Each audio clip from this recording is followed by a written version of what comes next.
So look, if you want to grow your wealth, your income, and increase the amount of time off, then these are the shortcuts that can help. Welcome to the Wealth Creation Podcast. Welcome everybody, Dan Latto speaking. Today is Wednesday the 25th and it is the Property Cashflow Show. Welcome. Today we're going to talk about property sourcing, houses of multiple occupation. We're going to cover Article 4 as well, so you can take this down as a little bit of training for you. And so the reason why we're going to talk about this today is that this came about from a post that I saw on Facebook, and it was a person who was presenting a deal to be sold. Interestingly, I wonder if I can just pull up that post now. Let's just have a quick look. Let's just see very quickly if we can pull it up, because it was just the way it was presented, and it caused me a few issues. I might not be able to find it, by the way, but it caused me a few issues because the guy was trying to sell something that isn't possible to be sold. And as property sources, we've really got to check on this. I mean, this is like really basic stuff. It's like, if you don't get this right, then, you know, you're not doing your clients a service at all. I can't find it, needless to say, but you're not doing your clients a service at all. It's like, so let me put the background to it. So I'm on Facebook, and there's a guy selling a HMO, which is fine. Not a problem at all. It's sourced the HMO deal. HMO is a house of multiple occupation. That's where you got maybe 5 or 6 bedrooms and you rent out each individual room, and that's fine. So he'd found this deal. He's negotiated with a landlord, I expect. But there was one glaring problem, and that is that the location, which was Beeston in Leeds. Now, I'm from Leeds, and I haven't actually got any properties in Beeston, but one of my clients has, Joe. If you're watching, say hi, Joe. So Joe Fox really knows the stuff. She's in Leeds from a company called Invest Leeds. If you don't know of Joe and you're looking for deals, she's got loads of deals. Go speak to Joe. But it wasn't Joe that posted this, but somebody else had posted this, and it was HMO in Beeston. And I'm like, is that not Article 4? Now, Article 4 means that you cannot rent or have a HMO, a house of multiple occupation. Now, Hare Hills in Leeds has got some Article 4, and Article 4 is all over the bloody place. And it's basically because the scourge of HMOs, from a council's point of view, they don't like a lot of, rooms in houses with 5 or 6 people per house. They don't like a lot of them. They want some of them because it actually ties into their planning, and I'm going to talk about that in a second as well. It ties into their planning and the type of households that they have in a particular area. But, you know, HMOs, everybody went for HMOs. And so there was a massive growth in HMOs. And in order to slow that down, the council's brought in Article 4 to try and maintain a certain level. And I also think it's quite sad as well. You have a big 6-bedroom house, and we're all being split up into flats and split up into HMOs. And, you know, there's a lack of big 4, 5, 6, 7, 8-bedroom houses these days because everyone's splitting them, slicing and dicing them into smaller units to make more money. And I understand both sides as to why they do that. But this is the thing. If you're doing this as a property sourcer, you're really not helping yourself. Because first of all, you're going to get people like me going, hang on a minute, isn't that Article 4? And that does a couple of things. The first thing it does is that it shows that the person who's promoting this HMO in an Article 4 area doesn't understand Article 4, or they haven't checked if it's in an Article 4 area, or they don't care. So they don't know, they don't know what Article 4 is, they don't know if it's in an Article 4 area, or they do know, but they don't care, they just want to sell a deal. Any of those 3 items means that as a property sourcer, that's not somebody you want to be doing business with. So it's damaging your reputation. And your reputation is everything. There was a line in the Tina Turner film where, and I can't remember who was playing Tina Turner at the time, but she was saying to a judge, the judge is saying, well, you're going to walk away with nothing. And she goes, except my name. And she had a name, and that's what she grew off. That was her reputation. And it stuck with me for a long, long time, did that. I was only like 14 or something when that film was on. And it stuck with me for a long, long time because your reputation is vital. And if you're not protecting your reputation, and you protect your reputation, 1, by not doing bad things, obviously. 2, making sure you know your stuff. If you don't know your stuff, you're going to get caught out, and getting caught out can damage your reputation. You have to get educated on this stuff. That's why we do the property sourcing training. We'll put that post up. That's why we do the property sourcing training, because we want people to build a career over a long period of time. It's not a get-rich-quick scheme, that's for sure. It's hard work. You need to be compliant. You need to be educated. You don't get the experience until you actually go out and do it, okay? So you can't, not everybody can be experienced, and we understand that, but everybody can be educated about it. And that's the bit that's kind of winding me up a little bit. You can't take something that's clearly illegal and try and sell it as an asset when, what would happen if that person bought the asset and then tried to convert it into a HMO? Like, could you imagine what would be the legal consequences of that? And you could go, well, there's no legal consequences because it's down to that person to do due diligence, and you might have a contract or clause in your contract that says, if you don't do your due diligence, like, why would you want to run a business like that in the first place anyway? Like, what good is that doing anybody at all? It's not doing anybody any good. You're screwing the guy that's bought it from you. You're screwing yourself because now you just ruined your reputation. Then you're in court, and it's all over Facebook. Because this, we're living in 2020, the social media thing. If there's reviews online everywhere, there are reviews on social media. There are people on social media that are going to call you out about your stuff. You can't do that these days. It's not 1975 or even 1955. Imagine how easy it is to commit a murder in 1955 compared to now. Do you know what I mean? And get away with it. You're never going to do it. Why are we talking about murder?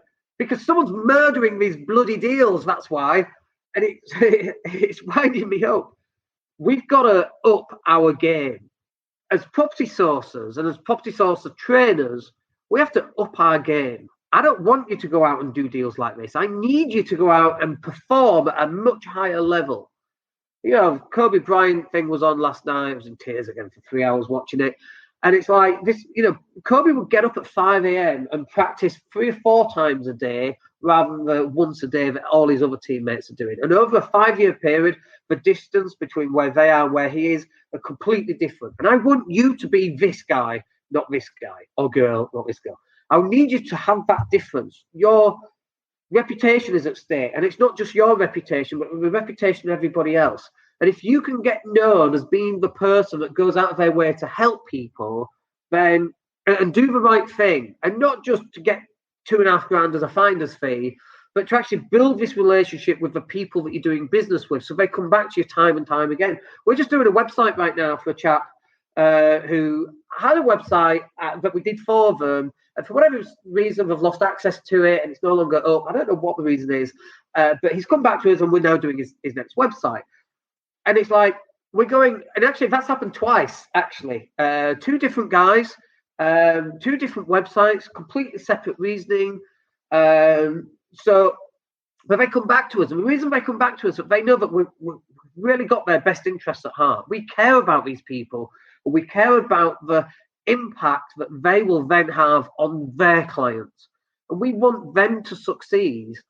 Like this thing of if you want it as bad as you want to breathe, then you will succeed. And we want it as bad as they want to breathe, right? We want them to be successful, because guess what? They'll then recommend their clients to us, and we do their website too, for example. But if you just, let's get a website, make a crap website and get it out the door, that's not how this stuff works. And if let's just find a deal, it's a bit dodgy, but let's just get it through. That's not how that works. For the next 20 years, you don't want to meet someone at a networking event and go, you screwed me over, mofo. You don't want that. I was just talking last night or the day before about somebody who screwed me over, who may or may not run a large property trading company. When I spoke out against a solicitor who was trying to stop me seeing my kids, and I spoke out about them at an event, and it was really interesting because it's like, you could hear a pin drop and tumbleweeds. It's like a shootout at the OK Corral. And the guy phoned me up afterwards and said, you shouldn't have done that as a time and place. I'm like, that's right, mofo. That was a time, that was a goddamn place. If you don't support me, you can jog on. I don't try not to swear in this one. You can jog on. I've not spoken to that guy for about 8 years because his reputation, as far as I'm concerned, is completely and utterly ruined. That's not what it's about. It is about you doing the right thing when you can do the right thing. That is what it's about right there.